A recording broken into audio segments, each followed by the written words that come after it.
General Bakshi, a man for all seasons, war veteran, Kargil के hero, author of I think 23 books, Saraswati civilisation के ऊपर बहुत बड़ी किताब और अध्ययन।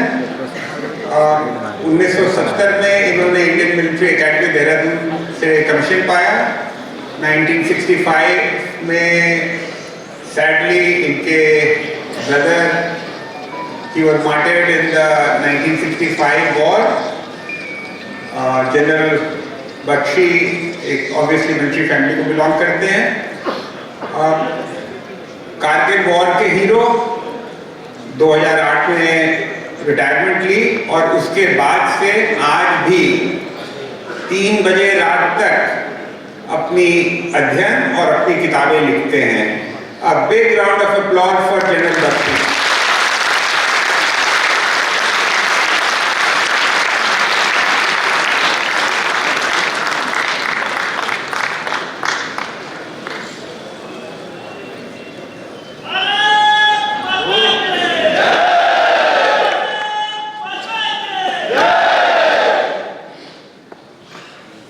आदरणीय मंच, काशी विश्वनाथ की पवित्र पावन नगरी के देवियों और सज्जनों, आपके सम्मुख खड़े होकर चंद शब्द कहने का ये जो स्वर्णिम सुअवसर मुझे प्राप्त हुआ है, उसके लिए मैं आयोजकों का बहुत बहुत आभार व्यक्त करना चाहता हूं। आज जब ये विचार गोष्ठी का प्रारंभ हुआ तो हमने एक शंख ध्वनि सुनी। ठीक वैसी शंख ध्वनि जैसी महाभारत के युद्ध के पहले गूंज गई थी आसमान। देवियों और सज्जनों, वो शंख ध्वनि सुनकर मेरे मन में एक विचार कौंध गया। तब महाभारत के पहले ये शंख ध्वनि हुई थी और आज एक सैनिक की हैसियत से मैं आपको कहना चाहता हूं कि इस कलयुग की महाभारत आपके सर पे है। आप सुन रहे हैं क्या कह रहे? इस कलयुग की महाभारत आपके सर पे मंडरा रही है। कर्म हम सबको करना, आप कर्म से मुंह मोड़ नहीं सकते। अब बातों से आगे हमें कर्म की ओर जाना। बहुत ध्यान से सुनिए जो मैं कहने वाला हूं। अभी तक इस विचार गोष्ठी का पूरा जो हमारा केंद्र रहा है वो आंतरिक सुरक्षा पर है। लेकिन आंतरिक सुरक्षा को जो बाह्य सुरक्षा है, जो एक्सटर्नल सिक्योरिटी है, उसके परिप्रेक्ष्य से आप अलग नहीं कर सकते। आप अलग नहीं कर सकते। देखिए, बहुत ही दैवयोग की बात है कि ये विचार नगरी, ये विचार गोष्ठी भगवान श्री काशी विश्वनाथ की पवित्र पावन नगरी में एक बड़े खास समय पर हो रही, जबकि युद्ध के बादल आपके सर पर मंडरा रहे। आंतरिक सुरक्षा और जटिल हो जाती है और संकीर्ण हो जाती है जब बाहर का खतरा आंतरिक खतरे के साथ मिले।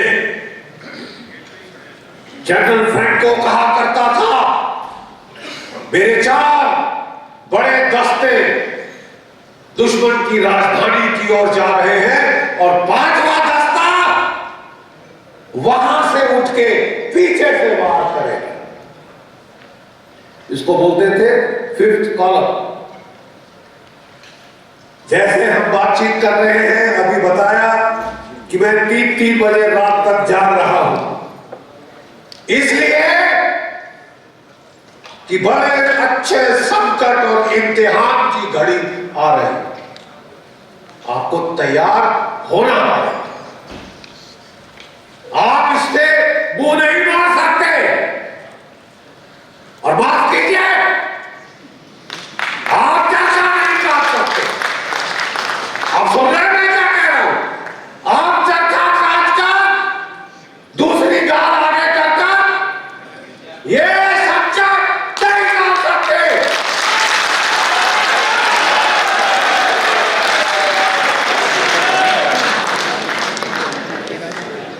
भागवत गीता के पहले अध्याय श्री कृष्ण ने जो संदेश दिया, मैं केवल आज इस पवित्र पावन नगरी में आपके सामने, आप ठीक है, आपके सामने दोहराना चाहता हूं। हे अर्जुन, तू युद्ध कर। तू बड़े बड़े शांति के फलसफे मत झाड़। ठीक है, अर्जुन जैसा महान योद्धा भी जब उसने इतना भीषण युद्ध आते देखा तो 2 मिनट के लिए उसके भी हाथ पैर कांप गए थे, उसके भी हाथ से घाटी छूट गई थी। छूटी थी कि नहीं? तो बड़े बड़े क्या हम अपनों को मारकर राज्य भोगेंगे, इससे अच्छा तो मर जाना अच्छा है। क्या कहा था उस वक्त श्री कृष्ण ने, भगवान श्री कृष्ण ने फौजी भाषा में? अगर मैं उसको संक्षिप्त में आपके सामने बोल सकूं तो उन्होंने कहा था, अर्जुन बातें मत कर, लड़ लड़।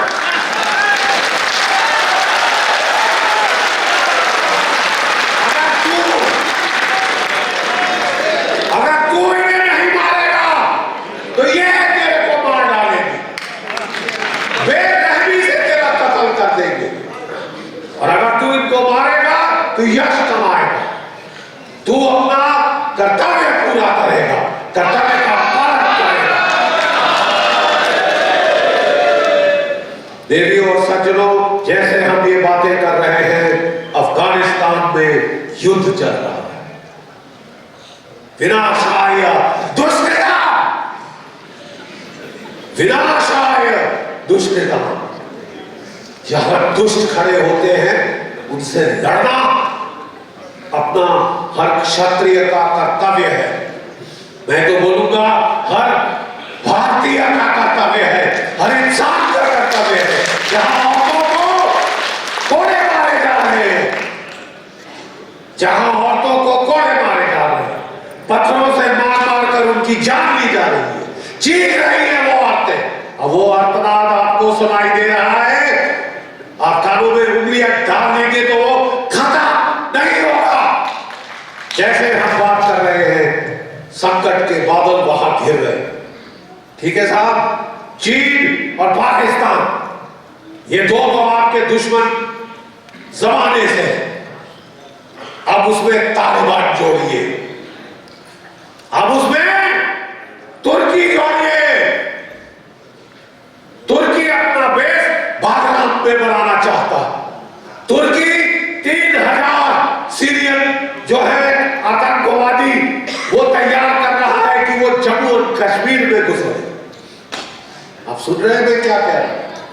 वो आपसे युद्ध करना चाहता है।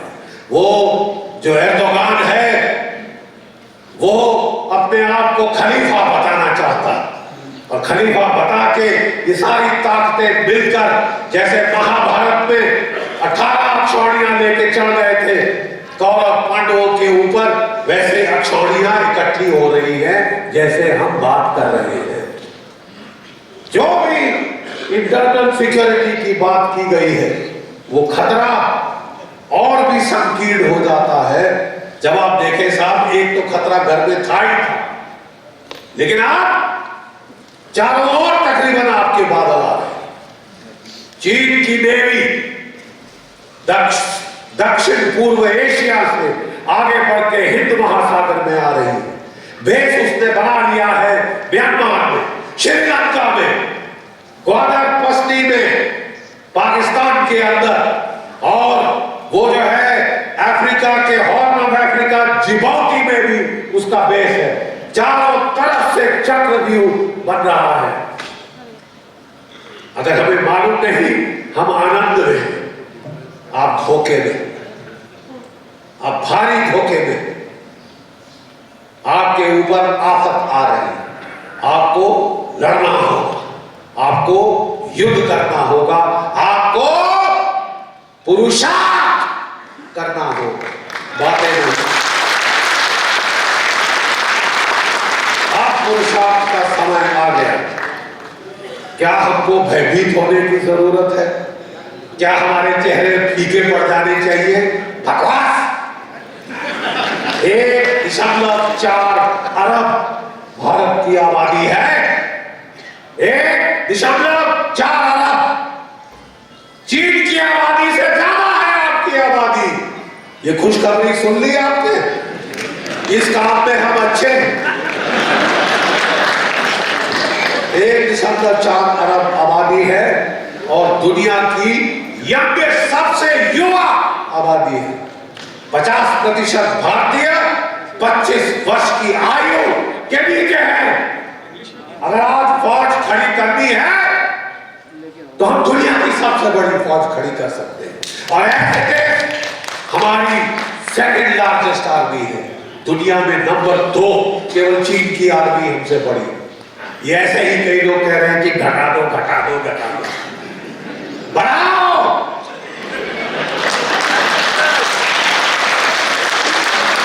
पैसा लगेगा,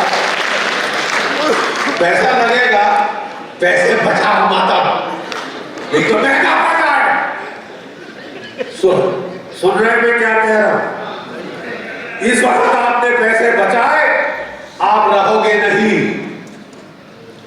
रहोगे नहीं। बचा लेना पैसे थे, कोई और खाएगा आपके पैसे, कोई और खाएगा। अब वक्त है कि हम अपनी सरकार के साथ इकट्ठे खड़े हों। अब वक्त है कि हम युद्ध की तैयारी करें। हम अगर बलिदान देने की जरूरत पड़ती है तो बलिदान की तैयारी करें। जो हथियार उठा सकते हैं ऐसी ताकतों के बरखिलाफ वो सशस्त्र सेनाओं में जाए, हथियार उठाएं। और जो हथियार नहीं उठा सकते, ये आप जानते हैं किसने कहा है? अहमद मसूद ने कहा, अफगानिस्तान में कहा है, जो हथियार उठा सकता है इन हैवानों के खिलाफ वो हथियार उठाए, जो हथियार नहीं उठा सकता वो आवाज उठाए।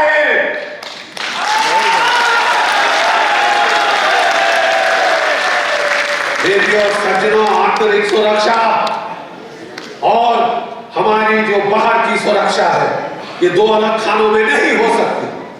जब बाहर के ऊपर इतने खतरे आ रहे हैं तो आंतरिक सुरक्षा और गंभीर हो जाती है और पेचीदी हो जाती है। ये बहुत विपदा का समय है। हर युगांत में महाभारत का, कलयुग का अगर अंत हो रहा है तो महाभारत निश्चित है। आप इससे बच नहीं सकते, हजार कोशिश कर लो, जाओ जिस बिल में छोड़ना चाहते हो जाओ, लेकिन तुमको लड़ना पड़ेगा, क्योंकि भगवान श्री कृष्ण कह रहे हैं, हे अर्जुन युद्ध कर अर्जुन, खड़ा हो जा, उद्देश्य बात। आप समझ रहे हैं मैं क्या कह रहा हूं? आपके ऊपर विपदा आ रही, चुनौती आ रही, लेकिन हमारे पास उतनी ताकत है कि हम इन चुनौतियों का सामना कर सकें। हर चुनौती मौका भी होती है, हर चुनौती मौका भी होती है। Great civilisations arise in response to great challenges from the natural और सोशल एनवायरनमेंट। बड़ी बड़ी सभ्यताएं तभी खड़ी होती हैं जब उन्हें भारी चुनौतियों का सामना करना पड़ता है। वो मजबूर करती हैं उन्हें खड़े होने के लिए। जो बैठे हैं वो खड़े हो जाएं। जो बैठे हैं वो तभी खड़े होंगे जब कोई तलवार लेके सामने से आएगा, और एक नहीं बटालियन तलवारें लेके आपकी तरफ आने वाली। चीन, पाकिस्तान, तालिबान, तुर्की, सुन लिए चार। और जब ये चार बाहर से हमला कर रहे होंगे तो हमारे घर के अपने माओवादी, हमारे घर के अपने जिहादी ये पीछे से वार कर रहे हैं। अगर आप नहीं लड़ोगे तो रहोगे नहीं, अगर आप नहीं लड़ोगे तो रहोगे नहीं। अगर आप दूसरी गाल आगे करोगे तो खोपड़ा धड़ से अलग हो जाएगा।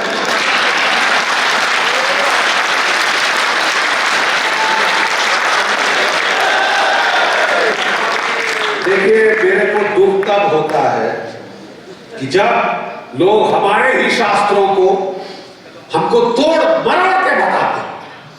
अहिंसा परमो धर्म, अहिंसा परमो धर्म। ये किसका वाक्य है? किस ग्रंथ का वाक्य है? किस ग्रंथ का वाक्य है बताइए? महाभारत का है, समझ गए?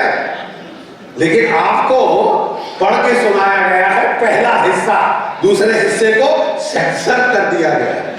अहिंसा परमो धर्म, धर्म हिंसा तथा सुन लिया? अहिंसा परमो धर्म है, पर धर्म की रक्षा में हिंसा उससे भी उत्तम है। कोई सा कहते हैं कोई सा है तुम्हें, उससे भी उत्तम है कि धर्म की रक्षा के लिए आप शस्त्र उठाएं और न डराओ, अरिसाओ, जब जाए लड़ो, निश्चय कर अपनी जीत करो।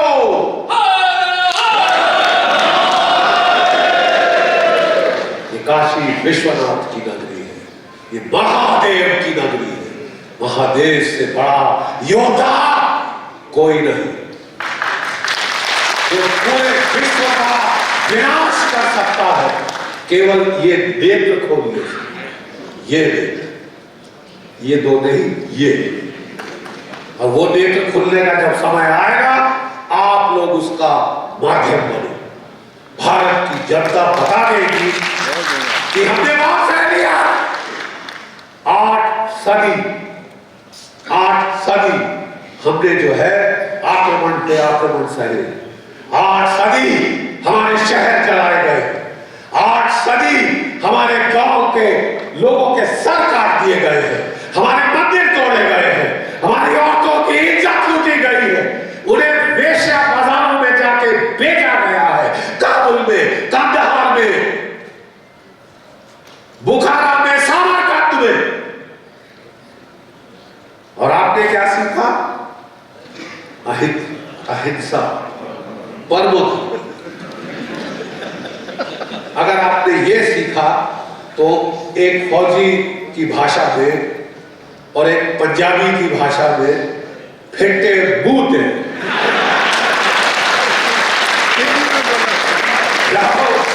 चुल्लू और पानी में जाके डूब मरो। अगर अभी भी समझ नहीं आया तो कब समझोगे?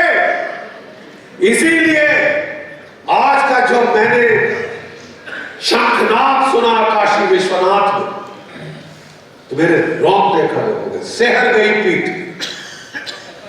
रोम रोम प्रफुल्लित हो उठा कि काशी विश्वनाथ से ही ऐसा शंखनाद पूरे भारतवर्ष में जाना चाहिए।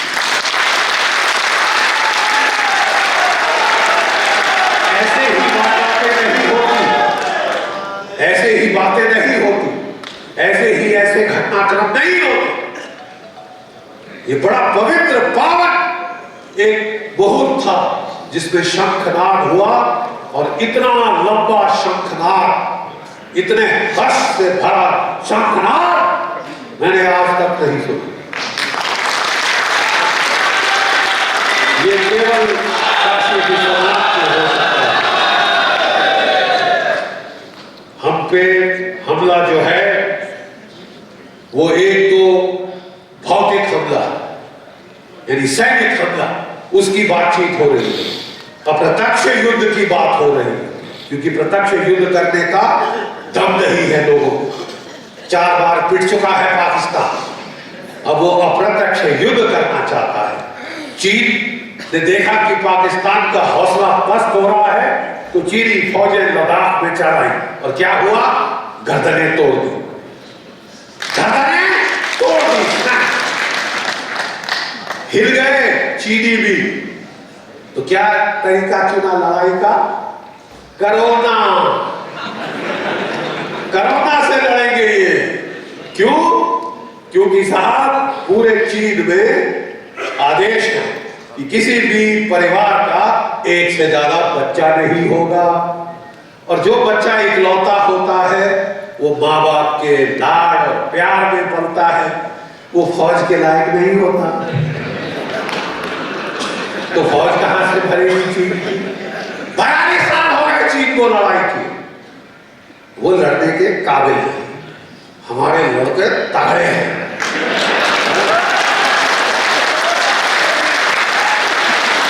हमारे जाट, सिख, मराठा, राजपूत, गढ़वाली, कुमाऊनी, अरे तगड़ी हड्डी वाले लड़के हैं, सख्त हड्डी वाले। इनसे जब लड़ना पड़ा तो धुएं निकल गए, धुएं निकल गए साहब। तो अब वो कोरोना से लड़ेंगे। कोरोना जैसी 2500 वायरस और चीन की वुहान लेबोरेटरी में। और क्या आप जानते हैं कि चीन ने पाकिस्तान में एक इंस्टीट्यूट ऑफ वायरोलॉजी खोली है, ताकि पाकिस्तान आपके ऊपर अगला हमला वायरस से करे, वेपनाइजिंग द वायरस। अभी तक तो दुनिया ने दूसरी तरफ मुंह किया कि यार चीन बड़ा देश है, चीन की ताकत बड़ी है, कौन पंगा लेगा। चाचा बाइडेन की भी हालत पतली हो गई, चाचा बाइडेन की भी हालत पतली हो गई। चाचा बाइडेन की एक और खसूसियत है कि उनको पाकिस्तान से बेहद प्यार है, मोहब्बत है पाकिस्तान से। क्योंकि जब वो वाइस प्रेसिडेंट थे वो पाकिस्तान गए और पाकिस्तान ने अपना जैसे हमारा भारत रत्न होता है ना, वैसा अवार्ड, हाईएस्ट अवार्ड उनको दिया। तब से उनका तो वो बस वो हो गए पाकिस्तान। और अब वो पाकिस्तान को पूरा सपोर्ट देना चाहते हैं, चाहे भारतवर्ष का इसके अंदर बुरे हाल हो। उनको 2 कौड़ी की परवाह नहीं। वो कहते हैं I don't care, we care. हमको तकलीफ है साहब, क्योंकि ये 2 टके का मुल्क जिसको हम 4 बार हरा चुके हैं, ये भतीजा मुल्क जिसे हम 4 बार हरा चुके हैं, एक बार तोड़ चुके हैं 2 टुकड़ों में, ये फिर उछल रहा है। क्योंकि अब इसके साथ कूद गए हैं चीन, तुर्की, तालिबानी। तो ये सोच रहा है साहब अब जो कौरवों की 18 अक्षौहिणी सेना खड़ी हो गई, पांडवों को रगड़ गई। उनकी 11 थी ना और 18 थी कौरवों की, तो ये वही समीकरण होगा। लेकिन क्या हुआ था साहब कौरवों का? क्या हुआ था? कौरव ज्यादा फौज थी ना, चीन भी साथ था, पाकिस्तान भी था, तुर्की भी था, तालिबानी भी थे। 100 सोनार की एक लोहार। और लोहार तब होता है जब आप इस तरह इकट्ठी मुट्ठी करेंगे तो दांत टूटेंगे। एक तो हमला है आपके ऊपर भौतिक, दूसरा है जैविक युद्ध, और तीसरा है वैचारिक युद्ध। अमेरिका में जैसे अभी गुरुजी बता रहे थे, एक सेमिनार विचार गोष्ठी हुई जो अमेरिका की 45 यूनिवर्सिटी इकट्ठी होके आपके खिलाफ करना चाहती। ठीक है साहब, यहां तालिबान के हम दुनिया हथकंडे देख रही है, बच्चों के साथ बदसलूकी, औरतों को कोड़े मारना, चीख चिल्लाहट, अतराब वहां पे हो रहा है। लेकिन दुनिया को क्या याद आ रहा है? हिंदू तालिबान। सुनिए जरा, कान की मैल निकाल लीजिए। हिंदू तालिबान, वो तालिबान तो कुछ नहीं, आप उनके खिलाफ कुछ बोले इस्लामोफोबिया, आप उनके खिलाफ कुछ बोले तो इस्लामोफोबिया। हिंदुओं को बेइज्जत करो, वो कहते हैं ना give the dog a bad name and then kill him, कि कुत्ते को गाली दो फिर उसको मारो। ये देखिए आपके खिलाफ चौतरफा युद्ध चल रहा है, चक्रव्यूह आपके चारों तरफ बन रहा है।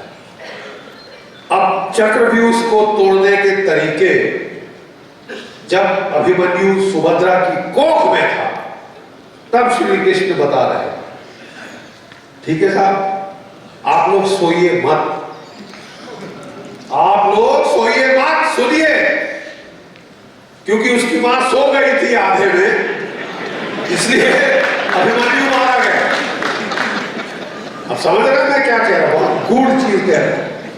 अगर हम सो जाएंगे, खतरे को भूल जाएंगे, तो हम पछताएंगे, हम पछताएंगे। मैं आपको कहना चाहता हूं एक गुरु मंत्र, फाइट फॉरवर्ड, आगे बढ़ो। ये पानीपत का सिंड्रोम, प्लीज ध्यान से सुनिए मैं क्या कह रहा हूं और आवाज उठाइए कि हम पानीपत में नहीं लड़ेंगे दिल्ली से 150 किलोमीटर दूर, हाँ अफगानिस्तान में लड़ेंगे,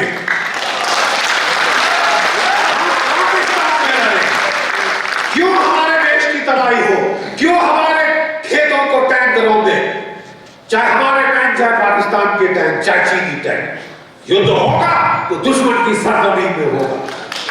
तुम कुछ करोगे, हम तुम्हारे घर में घुस के मारे, जैसे मार चुके हैं, और अगर काफी नहीं समझ आया तो और मारेंगे, और मारेंगे, और मारेंगे, जब तक तुम्हारी तमन्ना हसरत पूरी ना हो।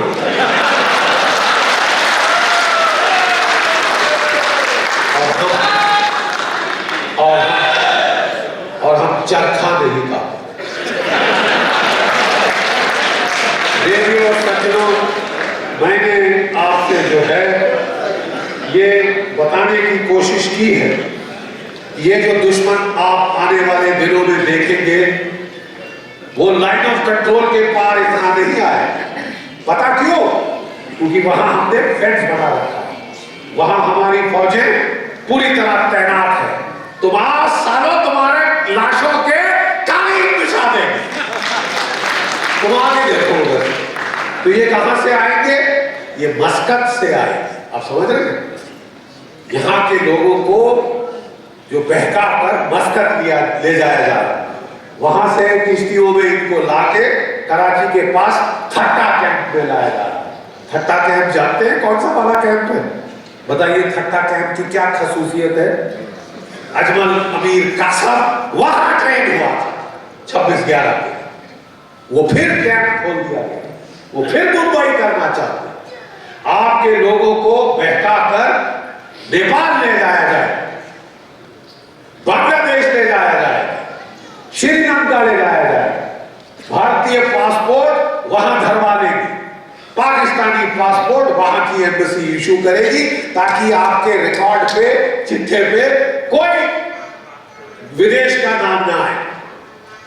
आपको ट्रेनिंग पाकिस्तान भेजा जाएगा, चाहे मस्कत के जरिए, ओमान के जरिए, किसी भी ऐसे मुल्कों के जरिए वहां ट्रेनिंग देंगे, फिर वापस मस्कत, ओमान, वापस नेपाल, वापस बांग्लादेश, और आपका भारतीय पासपोर्ट आपको वापस दे दिया जाएगा। आप सुन रहे हैं मैं क्या कह रहा हूं? आपका क्या कर्तव्य है? आंख कान खोल के रखिए। इजराइल में वो क्या, उन्होंने एक एक्सपेरिमेंट किया, एक छोटा सा बक्सा लाके रोड पे रख दिया। अब यहां बक्से पड़े रहते हैं ना साहब, कोई रिपोर्ट करता है, लोग उसके दाएं बाएं होकर पिघल जाते हैं। जैसे ही इजराइल में वो बक्सा रखा गया सड़क के किनारे, 50 फोन कॉल उनके पुलिस स्टेशन आ गए, साहब वो जरा देखो क्या है, वो क्या बक्सा है, उसके अंदर क्या है, वो क्या पैकेज है, वो पोस्टल गाड़ी से गिरा है, कोरियर से गिरा है, या असली कोरियर पैकेज आया है पाकिस्तान से। मतलब हर सिटीजन को इस जंग में शरीक होना पड़ेगा। आप आंख कान है अपनी अपनी सरकार के, अपनी फौज के, अपनी पुलिस के। आप भी इस युद्ध के लिए तैयार हो जाइए, तभी काशी विश्वनाथ की पवित्र पावन नगरी में शंखनाद बज चुका।